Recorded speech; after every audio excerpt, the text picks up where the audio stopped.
راہد حامد صاحب سے بالکل اگری کرتا ہوں کہ ہماری گورنمنٹ کا اس میں رول بہت نیگیٹو رہا. اگر آپ زرداری صاحب کا لیری کنگ لائف پر انٹرویو دیکھیں تو انہوں نے basically he admitted in a way indirectly کہ نان اسٹیٹ ایکٹرس تھے, اور بھی انہوں نے اس میں کئی باتیں کی ہیں. پچھلی وارس کا بھی انہوں نے بیسکلی بلیم لیا ہے کہ those were undertaken under military regimes.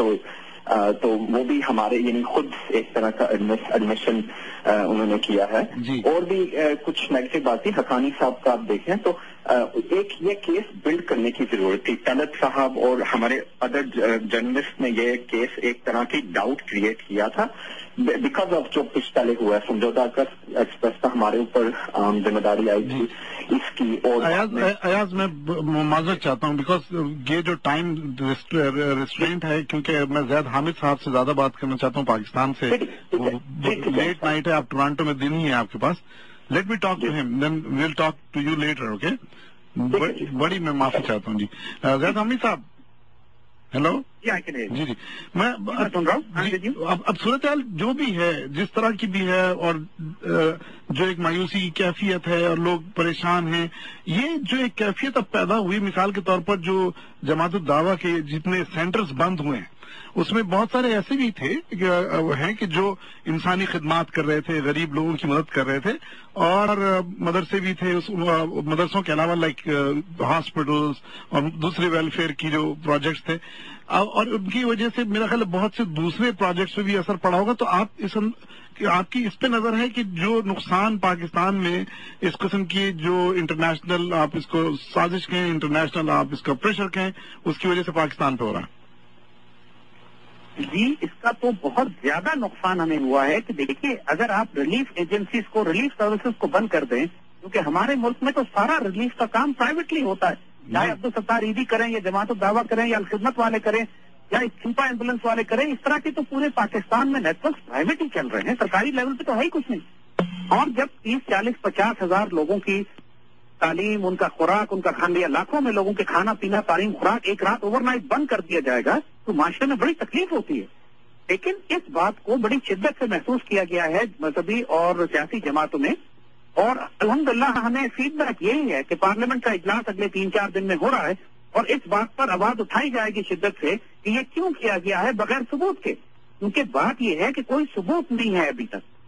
اور حکومت کا یہاں پہ کردار بہت اہم آ جاتا ہے کہ اپنے ہی لوگوں کو, اپنے ہی شہریوں کو بغیر ثبوت کے, خاص طور پہ جب حکومت کا یہ کردار سامنے آتا ہے کہ انہوں نے جماعت الدعویٰ پر پابندی بھی خود لگوائی ہے, یہ بڑی شرمناک بات ہے. تو یہ بہت ہی شرمناک بات ہے کہ ہم کس سے شکایت کریں سر لہٰذا. اور اب کانفرنٹیشن جو ہے بٹوین دا نیشن, قوم میں حکومت میں فاصلے بڑھ گئے ہیں, کانفرنٹیشن بڑھ رہی ہے.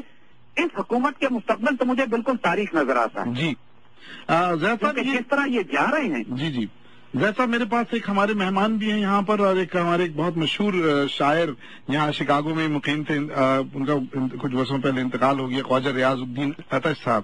ان کے صاحبزادے میرے وہ میری وائف کے رشتے دار بھی ہوتے ہیں. ہاں, وہ ابھی ہم پر یہ عقدہ کھلا ہے, اور اس میں وہ یہاں آج دبئی یا کویت سے, دبئی سے آپ آئے ہوئے, بحرین سے آئے ہوئے, اور ہمیں بالکل یہ اتفاق ہی ہے کہ آپ دونوں حضرات سے اس وقت ہم مخاطب ہیں.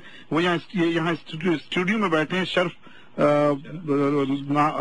آپ نوید آپ کو کہتے ہیں غالباً, اور شرف خواجہ نام ہے. یہ سوال کرنا چاہ رہے ہیں, چلیں آپ تو یہ تو ساری خدائی ایک طرف والی بات ہو گئی ہے.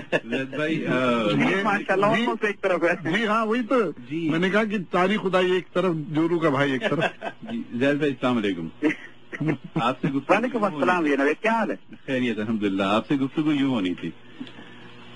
میرا سوال یہ ہے زید بھائی کہ آپ چونکہ میڈیا سے آپ کا تعلق ہے, جب بھی کوئی اس قسم کا واقعہ ہوتا ہے دہشت گردی کا, تو انڈیا جو ہے, انڈیا میں اگر کوئی بھی ہو چھوٹا یا بڑا واقعہ, انڈیا دیر نہیں لگاتا ہے اور فوراً پاکستان پہ الزام لگا دیتا ہے. ہمارے اندر کیا ایسی کمزوری ہے ہماری میڈیا میں کہ ہم فوری طور پہ انڈیا پہ الزام صاف طور پہ نہیں لگاتے, جبکہ واضح طور پہ انڈیا کا ہاتھ ہوتا ہے ان تمام واقعات میں جو پاکستان میں پیش آتے ہیں. اور یہ ایک مقابلہ ہے جو کہ ہم بظاہر صاف نظر آتا ہے یہ انٹیلیجنس ایجنسیز کے درمیان کہ اگر آپ 6 مہینے کی پلاننگ کے بعد ایک دھماکہ ہمارے یہاں کرتے ہیں تو ہم دیکھیے آپ سے بہت بہتر ہیں, ہم دوسرے ہی روز کر سکتے ہیں. آپ کے یہاں تو کیوں نہیں پاکستان واضح طور پہ الزام لگاتا ہے فوری طور پہ پاکستانی میڈیا؟ اصل میں بات یہی ہے بھیا کہ یہ ان کا میڈیا ہمیں ماننا پڑے گا کہ بہت زیادہ پینیٹریشن ہے اس کے اندر ان کی گورنمنٹ پالیسیز کی. وہ اپنی فورن پالیسی کے ایک آرگن کے طور پر کام کرتے ہیں, ایک فورتھ پلر کے طور پر کام کرتے ہیں. انفارچونیٹلی ہمارا میڈیا فورتھ پلر نہیں ہے, ففتھ کالم ہے جی, اور اس قدر منتشر ہے اور اس کے اندر اتنی ہیوی پینیٹریشن ہو چکی ہے, اتنی ہیوی انویسٹمنٹ ہو چکی ہے باہر والے وائس آف امریکہ کی یا انڈین ایسٹس کی کہ, اور پاکستان حکومت تو جیسی ہماری ہے وہ سامنے ہے. معاف کیجیے, ہمارے یہاں یہی دقت ہوتی ہے. میڈیا الزام نہیں لگاتا ہے, حکومت کیوں نہیں لگاتی ہے الزام, یہ ہے میرا سوال. یہی میں عرض کر رہا ہوں آپ کو نا کہ حکومت کی پالیسی تو ہمیشہ خوف اور احساس کمپنی پہ مبتلا رہتی ہے. قوم کی عزت اور آبرو اور غیرت کی محافظ حکومتیں تو ہمارے یہاں ہی نہیں ہیں. ہمارے یہاں یہی دقت ہے. اور یقین کیجیے کہ جب ہم نے دفاع کرنا شروع کیا تو ہم پر پابندی لگا دی گئی. حالانکہ ہم حکومت وقت کے خلاف بات نہیں کر رہے تھے, انڈیا کے خلاف بات کر رہے تھے. زید بھائی, خواجہ ریاض الدین اطہر صاحب کا ایک شعر میں پڑھ دوں. خیال شاعر مشرق ابھی ہے حسن خیال, ابھی تو تشنہ تعبیر رمز خواب بھی ہے. تو وہ یہ بات یہی ہے کہ ابھی وہ جو آپ بات کر رہے ہیں اچھی گورنمنٹ اور یا ویسے لوگ کہ جو بے غرض ہوں, جو سیلف لیس ہوں, جو محب وطن ہوں, جو ایسے ہوں کہ وہ اپنے عوام کی, اللہ کے اور اس کے بتائے ہوئے اصولوں کے معیار پر پورے اتریں, یہ لوگ آئیں گے کہاں سے؟ سوال یہ پیدا ہوتا ہے زید بھائی. آپ اکیلے اگر وہ نقار خانے میں توتی کی آواز کی طرح کوئی ایک آدھ آدمی اگر بول رہا ہو تو پورا نقار خانہ تو بگڑا ہوا ہی ہے نا صاحب؟ نہیں بھیا, اللہ کا بہت فضل ہے, ہم بہت زیادہ پر امید ہیں. جی جی, زیادہ ماحول بگڑا ہوا نہیں ہے. اب الحمدللہ یہ جو اذان ہماری اتنے عرصے سے چل رہی ہے, ایک بہت بڑا طاقتور طبقہ پیدا پاکستان میں بھی ہو گیا, اسٹیبلشمنٹ میں بھی, بیوروکریسی میں بھی, میڈیا میں بھی, اور نوجوانوں میں خاص طور پہ. سیاسی جماعتیں اب ہماری بات سن رہی ہیں.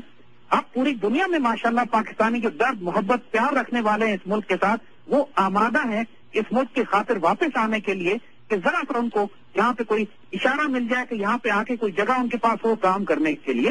حالات بالکل مایوس ہونے کی ضرورت نہیں ہے.